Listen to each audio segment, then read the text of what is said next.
ধরুন আপনি কাল সকালে পেট্রোল পাম্পে গেলেন আর দেখলেন দাম হঠাৎ করে অনেকটা বেড়ে গেছে। অথবা ধরুন আপনার বাজির কেউ দুবাই থেকে ফিরতে পারছেন না, বিমান বন্ধ। অথবা ধরুন বাজারে সবজির দাম হঠাৎ আকাশ ছোঁয়া। এগুলো কল্পনা না, এটা এখন বাস্তব।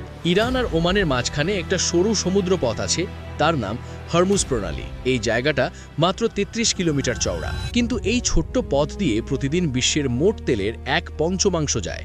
আর ভারতের জন্য প্রতিদিন ১.৫ থেকে ২ মিলিয়ন ব্যারেল তেল আসে এই পথ দিয়ে। ইরানের সেনাবাহিনী জানিয়ে দিয়েছে এই পথ দিয়ে কোনো জাহাজ যাবে না, যদি যাওয়ার চেষ্টা করে জ্বালিয়ে দেওয়া হবে। ইতিমধ্যে ৫টি তেলের জাহাজ আক্রান্ত হয়েছে, ১৫০টিরও বেশি জাহাজ আটকে আছে। আর ভারতের কাছে এখন মাত্র ২৫ দিনের তেলের মজুদ আছে। ভাবুন একবার, মাত্র ২৫ দিন।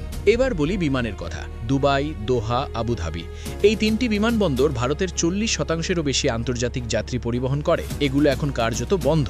ইরানের মিসাইল আর ড্রোন হামলার কারণে পুরো উপসাগরীয় অঞ্চলের আকাশসীমা বন্ধ হয়ে গেছে। এয়ার ইন্ডিয়া, ইন্ডিগো সহ বিভিন্ন বিমান সংস্থা তাদের উড়ান স্থগিত রেখেছে, আর যে বিমানগুলো উড়ছে সেগুলোকে ঘুরপথে যেতে হচ্ছে।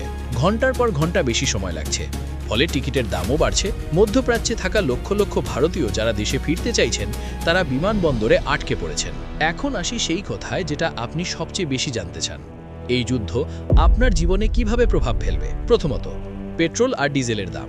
আন্তর্জাতিক বাজারে তেলের দাম এখন $৮০ ছাড়িয়ে গেছে। যদি যুদ্ধ দীর্ঘ হয়, সেটা $১০০ও ছাড়িয়ে যেতে পারে। এখনই সরকার পাম্পে দাম না বাড়ালেও বেশি দিন এটা ধরে রাখা সম্ভব হবে না। দ্বিতীয়ত, বাজারে জিনিসপত্রের দাম। তেলের দাম বাড়লে পরিবহনের খরচ বাড়ে, পরিবহনের খরচ বাড়লে সবজি থেকে শুরু করে প্যাকেটজাত খাবার সবকিছুর দাম বাড়ে। বিশেষজ্ঞরা বলছেন তেলের দাম প্রতি $10 বাড়লে ভারতের আমদানি খরচ বাড়ে ১৩ থেকে ১৪,০০০ কোটি টাকা। তৃতীয়ত, সার আর কৃষি। উপসাগরীয় দেশগুলো থেকে ভারতে আসে ইউরিয়া আর অ্যামোনিয়া। কৃষির জন্য এগুলো অপরিহার্য, সেই সরবরাহ এখন বাধাগ্রস্ত। কৃষকদের খরচ বাড়বে, আর শেষমেশ সেটা আপনার থালায় এসে পড়বে। চতুর্থত, টাকার দাম।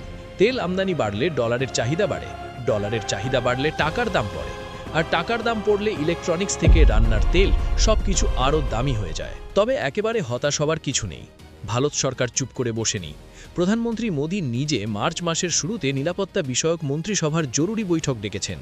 সেখানে তেল সরবরাহ, জাহাজ চলাচল এবং মধ্যপ্রাচ্যে থাকা ৯০ লক্ষ ভারতীয় নিরাপত্তা নিয়ে আলোচনা হয়েছে। পেট্রোলিয়াম মন্ত্রণালয় ঘোষণা করেছে এখনই পাম্পে দাম বাড়ানো হবে না। পাশাপাশি ভারত এখন বিকল্প হিসেবে রাশিয়া থেকে আরও বেশি তেল কেনার দিকে ঝুঁকছে। এখন সবচেয়ে বড় প্রশ্ন হলো, এই যুদ্ধ কতদিন চলবে? আমেরিকার প্রেসিডেন্ট ট্রাম্প নিজেই বলেছেন যুদ্ধ আরও কয়েক সপ্তাহ চলতে পারে, আর ইরান বলেছে আমেরিকার সাথে কোনো আলোচনা নেই। যদি যুদ্ধ দ্রুত থামে, আস্তে আস্তে পরিস্থিতি স্বাভাবিক হবে, কিন্তু যদি দীর্ঘ হয়, বিশেষজ্ঞরা বলছেন তেলের দাম $১০০ ছাড়াতে পারে। শুধু ভারত নয়, পুরো এশিয়া জুড়ে মূল্যস্ফীতি বাড়বে, শেয়ার বাজার চাপে পড়বে। বাংলাদেশের মতো দেশেও যেখানে আমদানি নির্ভরতা বেশি, মানুষের কষ্ট আরও বাড়বে। ১০০০ কিলোমিটার দূরের এই যুদ্ধ আপনার জীবনকে প্রভাবিত করছে।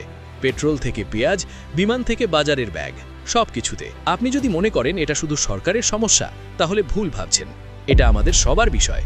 এই ভিডিওটা যদি কাজে লেগে থাকে, তাহলে এখনই লাইক করুন আর শেয়ার করুন আপনার পরিবার আর বন্ধুদের সাথে, কারণ তারাও এটা জানার হকদার। কমেন্টে বলুন আপনার এলাকায় কি পেট্রোলের দাম বাড়তে শুরু করেছে। আর যদি এই ধরনের বিষয় আরও জানতে চান, চ্যানেলটা সাবস্ক্রাইব করুন, বেলটা বাজিয়ে রাখুন।